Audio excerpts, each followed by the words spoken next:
Hey guys, yan. Today na yung seniors night ni yan, Alexis. And papunta na kami sa Mexico. Since nandun yung mag-makeup sa kanya. Yung last time kasi si Miss Lalane nung nag-makeup sa kanya is hindi na siya available. So yun yung pupuntahan namin na mag-aayos sa kanya. Sabi ko ako na mag-aayos sa kanya, ayaw niya. Kasi first time niya talaga attend ng mga night senior JS prom. Kasi hindi nga siya naka-attend since pandemic. So yung pupunta namin sa Mexico is for walk-in clients niya. Since hindi kami nagpa-home service, so pupunta kami dun sa salon. Is located siya sa Mexico. Katapat yan ng KFC. Sa may taas siya ng fresh option.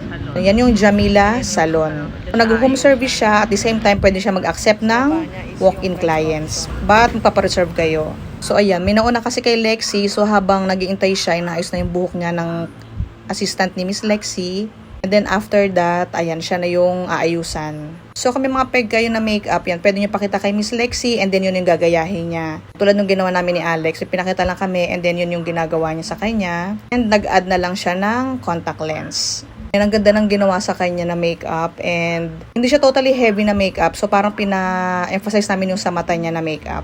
And binagay din namin dun sa susuotin na gown ni Lex. And ito na yung gown na narent namin sa San Fernando. Actually, tatlo yung pinagpilian namin and ito yung napili niya. Pinaayos namin ng konti kasi medyo daring talaga siya. So yan, tapos na kami sa makeup niya kay Miss Lexi. Ayan. Pangalan pa niya si Miss Lexi. So, yan, papunta na kami ng school. So yan, bumili lang ng food si Ayan. Kain din lang namin dito. Haggard na. Grabe no, sobrang init na ngayon, lakas makahaggard. So ipapunta na kami sa venue and yan, kumakain lang kami na yung favorite niyang Aldab meal. Grabe, parang itim mukha ko. Tingnan mo naman yung stage dad, kala mo ikakasal na, kasama pa yung kapatid. Full force kami naghatid sa kanya eh. And ang aga namin dumating sa venue. Umalis na rin kami nung pinapasok na sila sa venue. And then naghanap na kami ng makakainan dito. Gusto nila magmerienda. Buti lang may madaanan kami dito na Rasons.